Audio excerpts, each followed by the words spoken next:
జమ్మూ కాశ్మీర్లో new Switzerland అని చెప్పినటువంటి ప్రదేశం అది. మరి అక్కడ కూడా మొత్తం కూడా దేశవ్యాప్తంగా ఉన్నటువంటి పర్యాటకులు అక్కడ చూడడానికి కూడా పోవడం జరిగింది. మరి ఏదైతే ఈరోజు ఉగ్రవాదులకు సంబంధించి రోజు అక్కడ ఉన్నటువంటి హిందువా ముస్లిం అనేటువంటి చూడకుండా ఉగ్రవాదులు నిర్దాక్షిణ్యంగా కూడా కాల్చడం జరిగింది.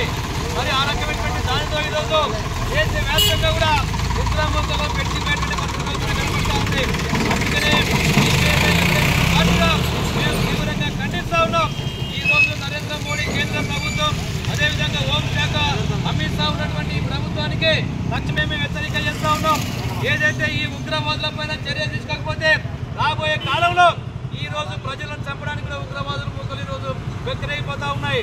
అందుకొరకే ఎవరైతే ఈ హత్యకు పాల్పడ్డారో, ఎవరైతే ఈ రాజకీయానికి పాల్పడ్డారో తక్షణమే వాళ్ళను ఆ రకంగా కూడా శిక్షించాలని చెప్పేసి తెలియజేస్తా ఉన్నాం. ఈ రోజు పక్కన ఉన్నటువంటి పాకిస్తాన్ అధ్యక్షుడు ఈ రోజు పేపర్లో మాట్లాడే పరిస్థితి మనం చూస్తా ఉన్నాం. ఈ రోజు ఉన్నటువంటి పక్క దేశాలు కూడా శాంతియుతంగా ఉన్నటువంటి పరిస్థితి ఉన్నారు తప్ప ఈ రకమైన ఉగ్రముఖుల ద్వారా అమాయక ప్రజలు ఈ రోజు చంపడం వల్ల ఈ రోజు ఆ కుటుంబాలు మీద పోయిన పరిస్థితి మనం చూస్తా ఉన్నాం. అందుకొరకే దీన్ని తీవ్రంగా వ్యతిరేకిస్తా ఉన్నాం. ఇటువంటి ఉగ్రముఖులు ఎక్కడైనా సరే ఖబర్దార్, ఈ దేశంలో ఉన్నటువంటి 140 కోట్ల మంది ప్రజలు ఎక్కడైనా సరే ఈ ఉగ్రవాదుల మూకలను ఆ రకంగా కూడా కనపడకుండా కాల్చడానికి కూడా ఈరోజు ఆ రకంగా కూడా ఉందని చెప్పేసి మేము ప్రయత్నం చేస్తా ఉన్నాం. అందువల్ల ఈరోజు మోడీ ప్రభుత్వం ఏ రకమైనటువంటి ఉగ్రవాదులు అణచివేయడానికి ఆ రకమైన చర్య తీసుకున్నా మేము సిపిఐ లిబరేషన్ పార్టీగా సహకరిస్తామని చెప్పి తెలియజేస్తా ఉన్నాం. ఎక్కడో మారుమూల ప్రాంతాల్లో ఎక్కడో అడవులో ఉన్నటువంటి నక్సల్స్ను ఏర్పారిస్తామని చెప్పేటువంటి ఈ ప్రభుత్వం కేంద్ర హోంమంత్రి అమిత్ షా మరి నిజంగా ఈరోజు ఈ ఉగ్ర మూకలు ప్రజల్లోకి వచ్చి అక్కడ కాల్చి చంపుతా ఉంటే ఏం చేస్తామని చెప్పేసి ఈరోజు సిపిఐ లిబరేషన్ పార్టీ తరఫున ఈరోజు భారతదేశ పౌరులుగా ఈ ప్రభుత్వాన్ని మేము ప్రశ్నిస్తూ ఉన్నాము. అందువల్ల ఎవరైతే ఆ కుటుంబాలు చనిపోయారో వాళ్ళ కుటుంబాలకు ప్రభుత్వం అండగా ఉండాలి. రాబోయే కాలంలో ప్రభుత్వాలకు రక్షణగా ఉండాలి. ప్రజలు ఈ రోజు ప్రాణాలు అరిచేతిలో పట్టినటువంటి జమ్మూ కాశ్మీర్ ప్రజలు మరి మీరు చెప్పారు జమ్మూ కాశ్మీర్లో ప్రజలు శాంతియుతంగా ఉన్నారు, మేము పరిపాలన బాగా చేస్తామని చెప్తా ఉన్నారు.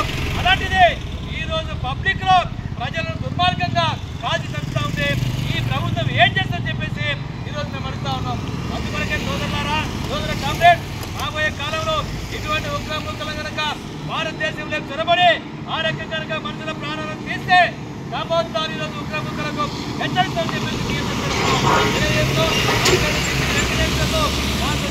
లిబరేషన్ పార్టీ నాతో పాటు ఈ కార్యక్రమంలో సిపిఐ లిబరేషన్ పార్టీ జిల్లా నాయకులు కాడేపోకు సామన్న మరియు నరసింహులు నాగన్న మరియు భాష మరియు ఆ రకంగా ఇతర పుల్లయ్య లింగన్న ఏసన్న తదితరులు ఈ కార్యక్రమంలో పాల్గొన్నారు.